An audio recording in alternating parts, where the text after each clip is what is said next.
بسم اللہ الرحمن الرحیم۔ السلام علیکم دوستو، یہ قصہ ہے محبت کی ایک بے مثل داستان کا اور بے مثل محبت پر مالک کی لازوال عطا کا قصہ۔ وہ ایک گمنام بوڑھا شخص تھا جسے اپنی مادری زبان بلوچی کے علاوہ کوئی اور زبان نہ آتی تھی۔ عربی تو کجا، اسے اردو تک نہ آتی تھی۔ اس کی ساری زندگی دوسروں کی بکریاں چراتے ایک جھونپڑی میں گزری تھی، جھونپڑی جو اس کی اپنی زمین پر نہ تھی، سردار کی زمین پر مجبور اور موسموں کی شدت سے شرمسار کھڑی تھی۔ جھونپڑی بس ایسی تھی کہ آسمان سے ساری دھوپ، ساری گرمی، سردی اور بارشوں کا سارا پانی اس میں سے گزر کے بابا جی پر آ برستا تھا، مگر اس میں خوش تھے۔ شکوہ کیا ہوتا ہے شاید بابا یہ جانتا بھی نہ تھا۔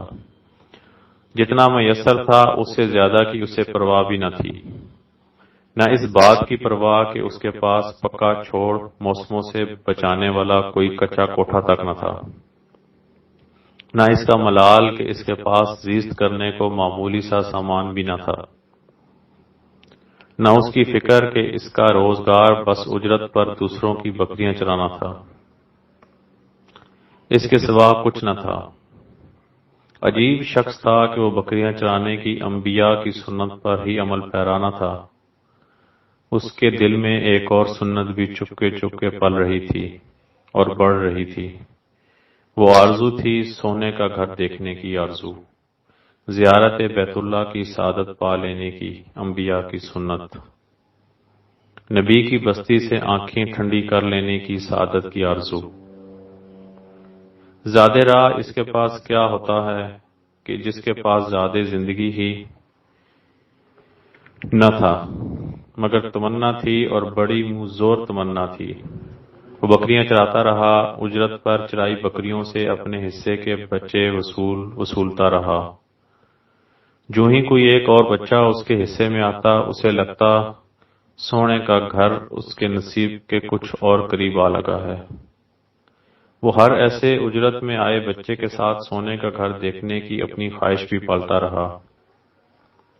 پھر ایک دفعہ جب تن پر اچھے کپڑے نہ تھے، پاؤں میں مناسب جوتا نہ تھا، جھونپڑی میں موسموں کی شدت روکنے کی موزوں صلاحیت نہ تھی، اس کے پاس بکریوں کی اجرت کے کچھ پیسے جمع ہو گئے، تب اس کا چاؤ دیکھا نہ جاتا تھا کہ اس کے دل نے الارم بجایا، سونے کا گھر دیکھنے کا ٹائم آ گیا۔ عشق کے امتحان مگر ابھی اور بھی تھے، ابھی محبوب کے ہاں حاضری کا ٹائم نہ آیا تھا۔ انسانیت پر کورونا کا امتحان آ گیا تھا۔ اس نے رضا کی گردن جھکا لی اور تمنا بغل میں داب لی۔ وہ انتظار کی سولی پہ ٹنگ گیا۔ کورونا گزرا تو در محبوب تک جانے کے لیے زیادہ راہ اور بڑھ گیا تھا۔ اسی دوران اس کے پاس مگر کچھ بکریاں آ گئی تھیں۔ ان بکریوں کا عمر بھر کی جمع پونجی کا، زندگی بھر کی محنت کا اور بھلا کیا مصرف ہو سکتا تھا۔ اس نے بکریاں بیچیں اور در یار دیکھنے کو چل دیا۔ نہ ساتھ کوئی ساتھی اور نہ رشتہ دار، مگر اس راہ کا ہر مسافر اپنا ہی تو ہوتا ہے۔ ایک تھیلا بغل میں دابے، بالآخر ایک سویر وہ سونے کے مدینے میں کھڑا تھا۔ اسے اپنے نصیبے پر یقین نہ آتا تھا۔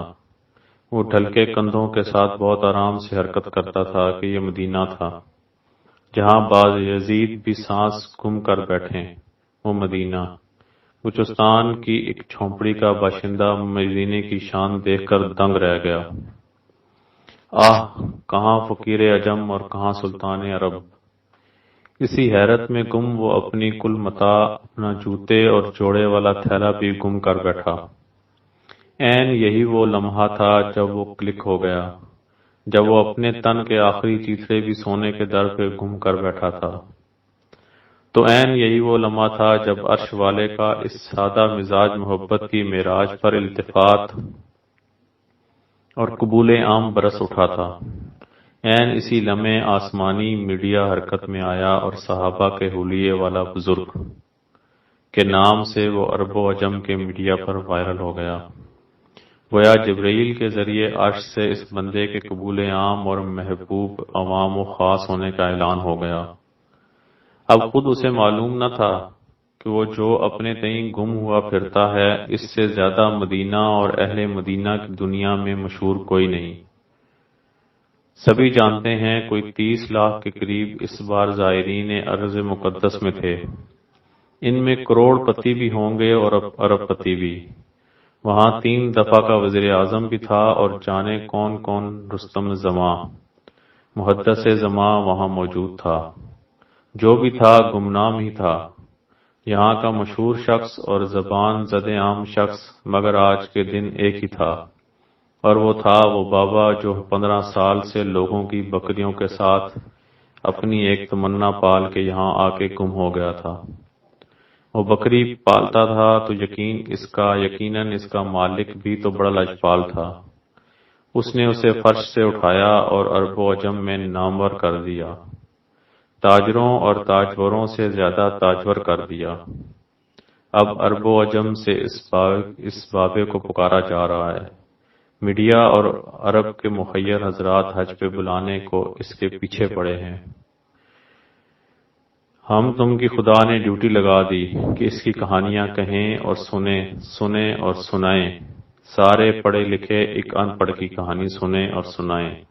اللہ اللہ، یہ بڑے کرم کے ہیں فیصلے، یہ بڑے نصیب کی بات ہے۔ تو صاحبو عرض کی تھی یہ قصہ ہے محبت کی ایک بے مثل داستاں کا، اور بے مثل محبت اور مالک کی لازوال عطا کا قصہ۔ اگر آپ کو ویڈیو پسند آئے تو چینل کو سبسکرائب کریں، ویڈیو کو شیئر کریں، لائک کریں